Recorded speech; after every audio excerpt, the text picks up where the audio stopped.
ఆఫీస్లో నేను కలెక్టర్ గారు అటెండ్ అయినాం. కలెక్టర్ గారు అక్కడే ఉన్నారు, నేను వచ్చిన మధ్యలో.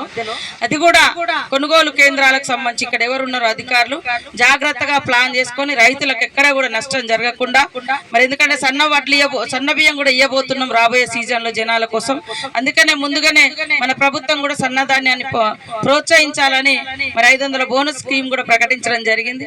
వాటన్ని నేపథ్యంలో జాగ్రత్తగా అధికారులందరూ కూడా ఎప్పటికప్పుడు అప్రమత్తంగా ఉండాలి.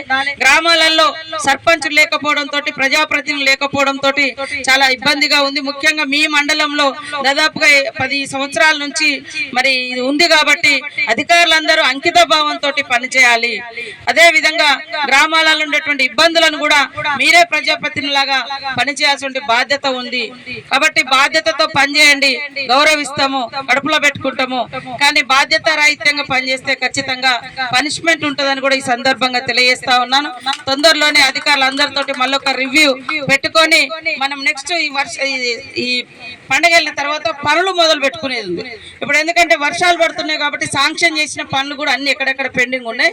అవన్నింటిని కూడా ఇప్పుడు టెండర్ దశలో ఉన్నాయి. టెండర్స్ అయిపోగానే అన్ని కూడా మొదలు పెట్టించి మరి ఊరూరా పబ్లిక్ కు కావాల్సినటువంటి అన్ని పనులు చేసే విధంగా బాధ్యత తీసుకొని పనిచేస్తానని